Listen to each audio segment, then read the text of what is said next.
എല്ലാവർക്കും സുഖാണെന്ന് വിശ്വസിക്കുന്നു.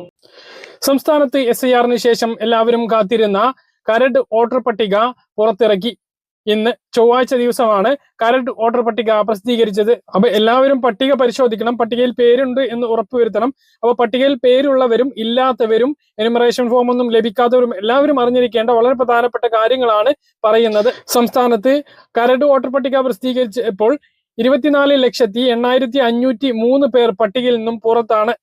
www.voters.eci.gov.in എന്ന വെബ്സൈറ്റിൽ പട്ടിക ഇപ്പോൾ ലഭ്യമാണ്. ആകെ വോട്ടർമാരിൽ 8.65% ആളുകൾ വിവിധ കാരണങ്ങൾ കൊണ്ട് ഒഴിവാക്കപ്പെട്ടിട്ടുണ്ട്. സംസ്ഥാനത്തെ അംഗീകൃത രാഷ്ട്രീയ പാർട്ടികൾക്ക് സംസ്ഥാന തെരഞ്ഞെടുപ്പ് കമ്മീഷൻ പട്ടിക കൈമാറി. സംസ്ഥാനത്ത് ആകെ 2,78,50,856 വോട്ടർമാരാണ് ഉണ്ടായിരുന്നത്. ഇവർക്കെല്ലാം എനുമറേഷൻ ഫോം വിതരണം ചെയ്തു.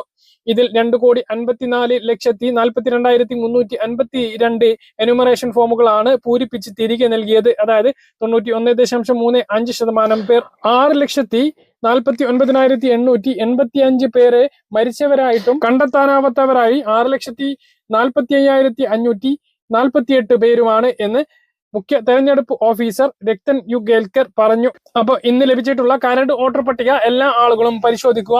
ഏറ്റവും എളുപ്പ വഴി നിങ്ങളുടെ BLOയെ വിളിച്ച് കരട് വോട്ടർ പട്ടികയിലെ PDF ഫയൽ അയച്ചു തരാൻ പറയുക. അത് പരിശോധിച്ചാൽ പെട്ടെന്ന് നിങ്ങൾക്ക് ലഭിക്കുന്നതാണ്. ഇനി ഓരോരുത്തർക്കും അവരുടേത് പരിശോധിക്കാൻ സാധിക്കുന്നതുമാണ്. അതിനുവേണ്ടി voters.eci.gov.in എന്ന വെബ്സൈറ്റിൽ ഹോം പേജിൽ search your name in roll എന്ന ഭാഗത്ത് ക്ലിക്ക് ചെയ്ത് നിങ്ങളുടെ വോട്ടർ ID നമ്പർ, അതായത് എപ്പിക് നമ്പറോ നൽകി അല്ലെങ്കിൽ വ്യക്തിഗത വിവരങ്ങളോ നൽകിക്കൊണ്ട് പരിശോധിക്കാവുന്നതാണ്. എനുമറേഷൻ ഫോം പൂരിപ്പിച്ച് നൽകിയിട്ടും പട്ടികയിൽ പേരില്ല എങ്കിലോ നൽകിയിട്ടുള്ള പട്ടികയിലെ വിവരങ്ങൾ തെറ്റാണ് എങ്കിലോ ഇന്ന് 23 മുതൽ ജനുവരി 22-ാം തീയതി വരെ ആക്ഷേപങ്ങളും പരാതികളും സമർപ്പിക്കാൻ സാധിക്കുന്നതാണ്. പരാതി തീർപ്പാക്കുന്നത് 2026 ഫെബ്രുവരി 14-നകമാണ്. ഫെബ്രുവരി 21-ന് അന്തിമ പട്ടിക പ്രസിദ്ധീകരിക്കും. പുതിയ വോട്ടർമാർക്ക് ഇന്നു മുതൽ പേര് ചേർക്കാവുന്നതാണ്. എനുമറേഷൻ ഫോം പൂരിപ്പിച്ച് നൽകാത്തവരും കരട് വോട്ടർ പട്ടികയിൽ ഉൾപ്പെടാത്തവരും ഡിസംബർ 23 മുതൽ ജനുവരി 22 വരെ പുതുതായി പേര് ചേർക്കാൻ അവസരമുണ്ടാകും. ജനുവരി 22 വരെ അവകാശവാദവും എതിർപ്പും അറിയിക്കാവുന്നതാണ്. ഓരോ നിർദ്ദേശത്തിനും പ്രത്യേക ഫോമുകൾ ഉണ്ടാകും.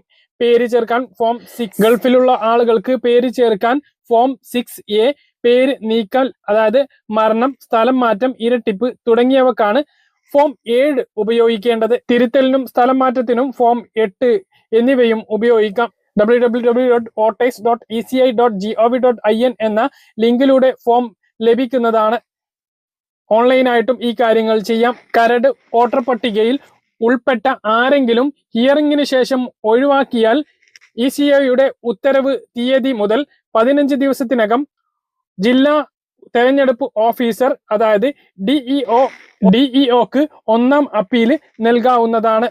ഇതിലും തീരുമാനം തൃപ്തികരമല്ല എങ്കിൽ 1-ാം അപ്പീൽ ഉത്തരവ് തീയതി മുതൽ 30 ദിവസത്തിനകം മുഖ്യ തെരഞ്ഞെടുപ്പ് ഓഫീസർക്ക് 2-ാം അപ്പീൽ നൽകാം. ഫെബ്രുവരി 21-ന് അന്തിമ വോട്ടർ പട്ടിക പ്രസിദ്ധീകരിക്കും. അപ്പൊ എല്ലാവരും ഉടനെ സൈറ്റിൽ കയറിയിട്ടോ അല്ലെങ്കിൽ നിങ്ങളുടെ BLOയുമായി ബന്ധപ്പെട്ടിട്ടോ നിങ്ങളുടെ പേര് വോട്ടർ പട്ടികയിൽ ഉണ്ട് എന്ന് ഉറപ്പുവരുത്തുകയും നൽകിയിട്ടുള്ള വിവരങ്ങൾ കൃത്യമാണ് എന്നും ഉറപ്പുവരുത്തേണ്ടതാണ്. ചെയ്യുക. പറഞ്ഞ കാര്യങ്ങൾ കൃത്യമായിട്ട് മനസ്സിലാണെന്ന് കരുതുന്നു. ഇതുപോലെ ഇൻഫർമേഷൻ ലഭിക്കാൻ ചാനൽ സബ്സ്ക്രൈബ് ചെയ്യുക, ബെൽ ഐക്കൺ എനേബിൾ ചെയ്ത് വെക്കുക. മറ്റൊരു വീഡിയോയുമായി നമുക്ക് കാണാം.